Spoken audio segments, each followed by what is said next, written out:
Hey everyone, and welcome back to Travel Tip Tuesday with the Travel Mug Yeah, Podcast. We're so happy that you're here. How are you today, Jen? I am good. How are you? Excellent, thank you.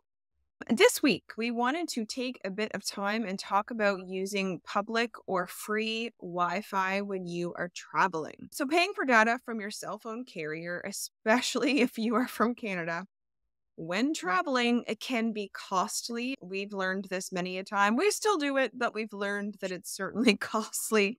And the idea of buying a local SIM card or using an eSIM card when abroad really sometimes isn't in everyone's comfort zone. They don't know what to do. How do I get it? How does it work? So, therefore, a lot of people do end up relying on public Wi Fi. Wi Fi, of course, can be super important when we're traveling, as we know in this modern world anyway.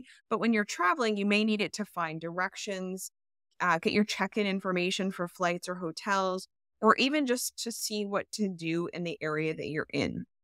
Now, public Wi Fi has its uses, of course, and it isn't all bad, but it is something you need to be leery of at the very least. And what we recommend using it for is for basics. So, like the things I mentioned above, essentially looking stuff up literally on the internet, doing some type of research or, checking an email if you don't need to log in. But what we don't recommend is using public Wi Fi or free Wi Fi at a restaurant, as an example, and entering any types of passwords or logging in to your online banking in particular. It is sad to say, but hackers and people looking to steal your information are virtually everywhere. I always think if hackers put their skills to legitimate use, they can really accomplish so much for the greater good. But I digress. Just maybe Yeah. put that energy elsewhere. It's all I'm asking, you know? So while it can be very useful and help in a pinch, use public or free Wi Fi sparingly and for basic searches, like I mentioned. I would even say this could include hotel Wi Fi as well. Use it, of course, and I've done so in the past, but just be really careful, I guess, Mm. is the message for today.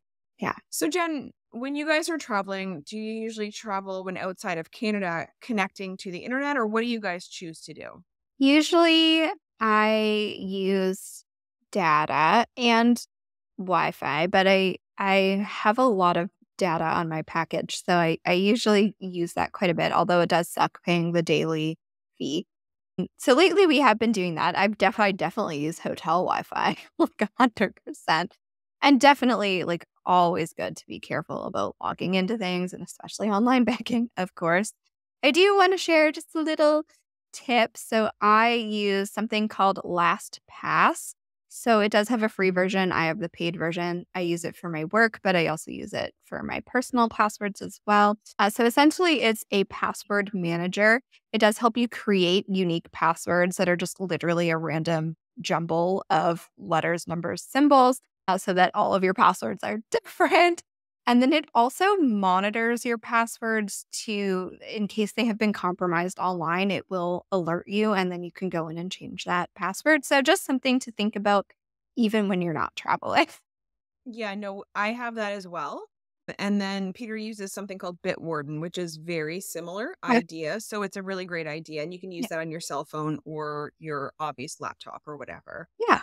Well, thank you for sharing that. I think that is a really useful tip. This has been really short and sweet, but we did think it was an important topic to cover for safety reasons. Again, not saying not to use it, simply saying to be careful and just use it for basic searches if possible. Yeah. So thank you for tuning in as always, and we hope that our bi-weekly tips are useful for you all. If you do enjoy the show, we would love for you to leave us a review on either Apple or Spotify. Maybe support the show through Buy Me a Coffee. The link is in our show notes. And or share the show with a travel-loving pal. As always, you can find us on Facebook or Instagram at Travel Mug Podcast or our website, travelmugpodcast.com. Interact with us. We'd love to hear from you.